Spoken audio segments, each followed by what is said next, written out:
Welcome back to The Breakdown with me, NLW. It's a daily podcast on macro, Bitcoin, and the big picture power shifts remaking our world. The Breakdown is sponsored by Nexo.io, Arculus, and FTX, and produced and distributed by CoinDesk. What's going on, guys? It is Friday, March 18th, and today we are talking about the upheaval of apes buying punks, culture versus commerce. It's a major moment, I think. Before that, however, if you are enjoying The Breakdown, please go subscribe to it, give it a rating, give it a review, or if you want to join the conversation, come join us on the Breakers Discord. You can find a link in the show notes or go to bit.ly/breakdownpod. Also, a disclosure as always, in addition to them being a sponsor of the show, I also work with FTX. So this show I kind of teased a couple days ago. Last weekend, one of the big pieces of news was that Yuga Labs, the parent company of the Bored Ape Yacht Club, had bought the rights to the CryptoPunks. Meebits as well, but obviously the punks were the real landshaker here. Their first act was to give punk holders full commercial rights, same as the Bored Ape Yacht Club holders.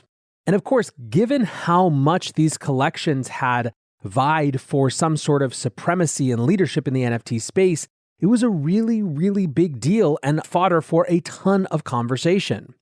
I framed this when I mentioned it a couple days ago with two separate quotes. One from Punk6529, who said, "Today's news is immensely good for punks, will unlock tons of activity that was sidelined due to lack of clarity on rights." And one from DC Investor, who said, "I don't expect everyone to understand, but it feels like my favorite corner bar just got turned into an Applebee's."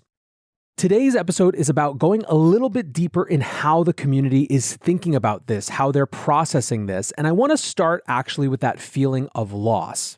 ABX writes, Larva Labs did a sellout and terrible move for punks once again. The right play was to create a punk DAO, not sell to a centralized company. As much as I like Bored Ape Yacht Club, DAO is the way. Some thought it was a culture mismatch. Nate Alex NFT writes, imagine Picasso getting bought out by some new up-and-coming artist who had started a year prior. Some thought it was good for business, but maybe still lost something culturally. Zero X Depression writes, Yuga buying punks may be good for the price, but it's tragic for the culture and ethos of punks, in my opinion. DC Investor, again, was grappling with something similar. Yuga is a business and realized they can make more money if we build the brand for them. I applaud them for realizing what Larva Labs did not. But I still think it's a very open question how they use the rights, which surely they will, otherwise they wouldn't have bought them. Do I want to help build a brand which Yuga will likely further monetize in ways I possibly cannot anticipate, as intellectual property and not art? I don't really know yet. On the flip side, Punk6529 has definitely become one of the major voices for the this is good side of things.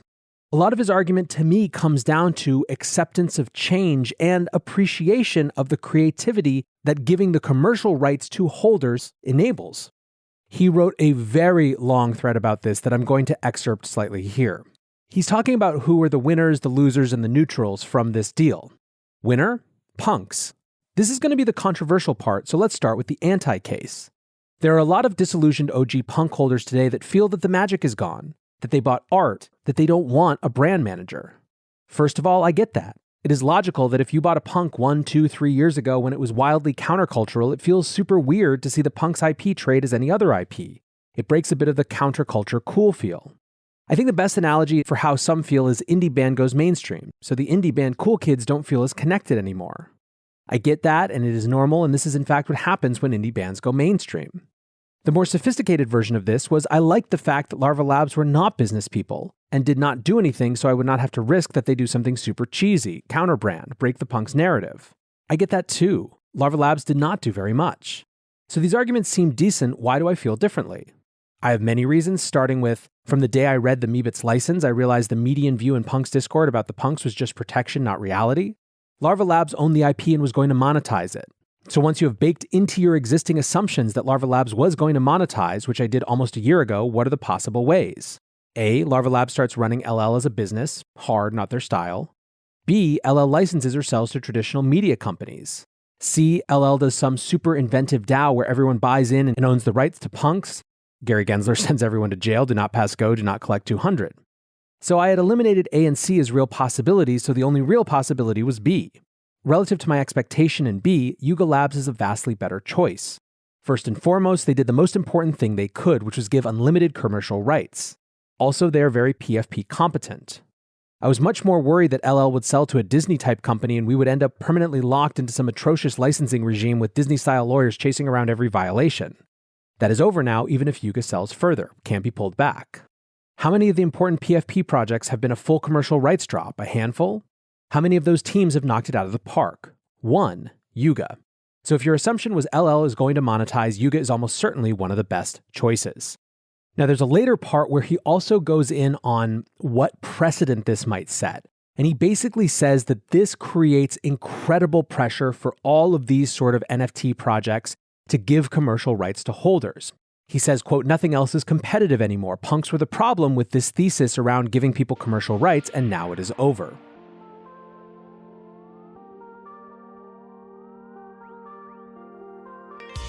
Nexo is the go-to platform for all things crypto. Invest in the hottest coins out there and start earning risk-free interest of up to 20% APR, paid out daily. Need cash ASAP but don't want to sell? Use your crypto as collateral and receive a credit line at premium rates. Open your Nexo account by March 31st and receive up to a $100 welcome bonus. Get started today at nexo.io. That's nexo.io. Meet Arculus, the next generation cold storage wallet. Arculus secures your crypto using 3-factor authentication, providing a simpler, safer, and smarter way to store, buy, swap, send, and receive crypto. Arculus is offline cold storage. Your private keys are encrypted on the Arculus keycard and are never online. Stay safe from hackers with no cords, no charging, no Bluetooth. Just crypto security made simple. Buy Arculus on Amazon today. The breakdown is sponsored by FTX US. FTX US is the safe, regulated way to buy and sell Bitcoin and other digital assets, with up to 85% lower fees than competitors. There are no fixed minimum fees, no ACH transaction fees, and no withdrawal fees. One of the largest exchanges in the US, FTX US is also the only leading exchange that supports both Ethereum and Solana NFTs. When you trade NFTs on FTX, you pay no gas fees. Download the FTX app today and use referral code BREAKDOWN to support the show.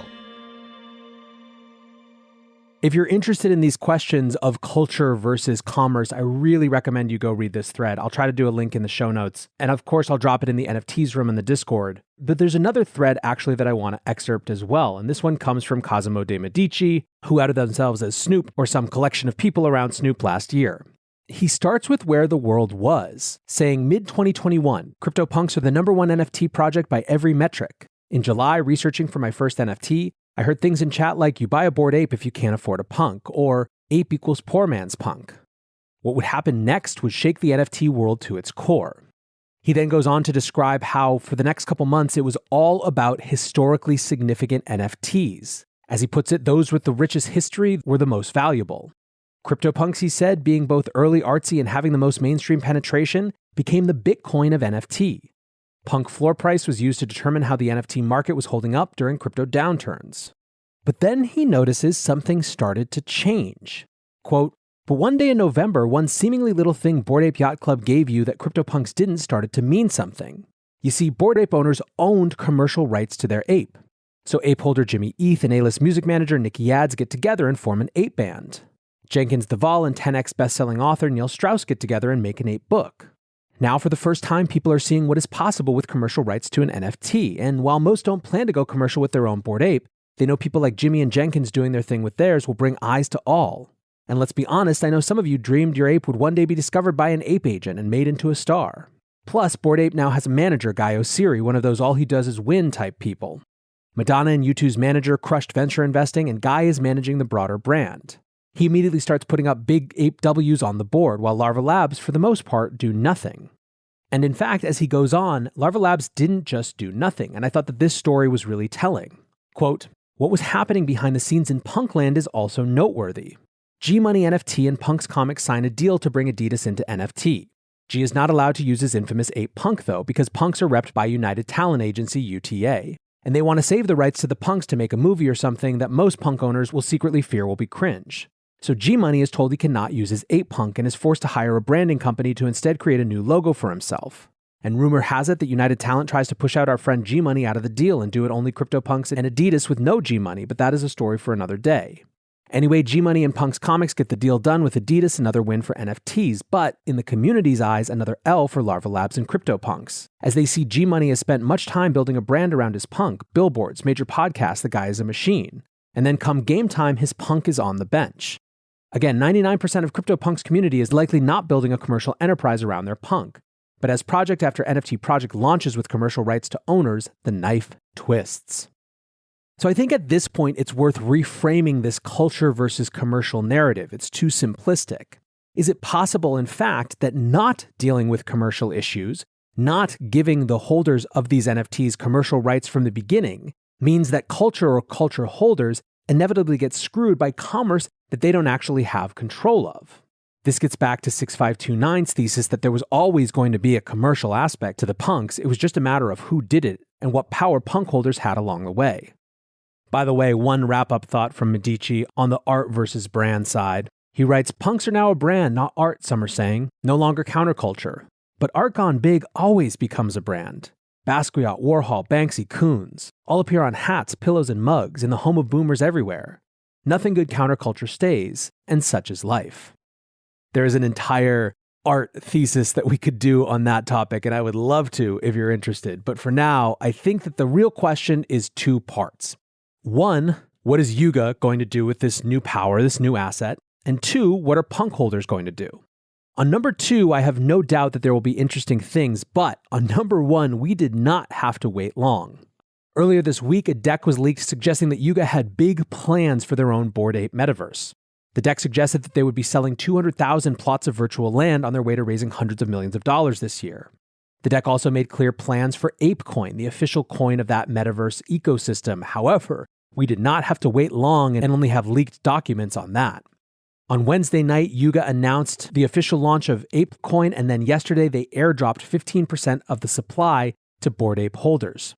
Owners were airdropped 10,000 ApeCoins apiece, making that initial $250 mint a year ago a pretty good friggin' investment. Now, the token is going to be governed by an Ape DAO, and the supply beyond that 15% is split 47% to the Ape DAO treasury, 16% to the parent company Yuga, 8% to the Bored Ape Yacht Club founders, and 14% to launch contributors. There is, as you might imagine, a ton of chatter about this. Luke Martin tweets, if you add up all the value that Yuga Labs has airdropped to Bored Ape Yacht Club holders, it makes minting an ape one of the greatest investments of all time. 1898x ETH return, 2100x USD return. It all happened in less than 1 year to everyone that contributed $200 of ETH and held. Insane. Now, some took this moment of airdrop to remind people that this wasn't just free money, it was also governance. Farouk, the host of Rug Radio, says, remember that you are not just claiming some token with Ape, but are claiming governance, just like ENS. Go look into the proposals on the website and who is behind them and understanding what can be done with Ape DAO. Take money out to be comfortable and ride what you can. There were also a bunch of skeptical takes. I Am Nomad says, I'm not sure how Ape skirts around obstacles every other ICO utility token ran into in the United States, but crypto is all about f*** around and find out. There was a ton of discussion about precedent as well. Moon Overlord tweets, sure feels like ApeCoin is opening a can of worms in relation to tokens for NFTs. I think everything is getting a token soon. King Blackboard lays out from here what they think the roadmap is going to look like. Ape will be the token used for public metaverse land sale. Ape will be the in-game currency for that metaverse. Ape will be in-game currency for at least 2 upcoming play-to-earn games. Use cases will be there, very well thought out. This is obviously a pretty seismic shift, but I think that we will look back on this week as a pretty dramatic and clear before then and after then type of moment for the NFT space. There are questions of culture, the end of one phase, the beginning of another. There are questions of commerce and all the opportunities that this is going to open up. And of course, there are regulatory questions, legal questions, new areas that will make a lot of lawyers a lot of money. But I have to say, as someone who still is a step outside the NFT space and mostly as an observer, it's pretty fascinating. I'm glad someone like Yuga is in the space to put the pedal to the metal and push the boundaries of what can happen. For now, though, I want to say thanks again to my sponsors, Nexo.io, Arculus, and FTX, and thanks to you guys for listening. Until tomorrow, be safe and take care of each other. Peace. Hey, Breakdown listeners, come join CoinDesk's Consensus 2022. the festival for the decentralized world, this June 9th through the 12th in Austin, Texas. This is the only festival showcasing and celebrating all sides of blockchain, crypto ecosystems, Web3, and the metaverse, and is designed for crypto newbies, investors, entrepreneurs, developers, and creators. Don't miss speakers like Cathie Wood, SBF, CZ, Punk6529, and Joe Lubin, to name just a few. Use code BREAKDOWN to get 15% off your pass at coindesk.com/consensus2022.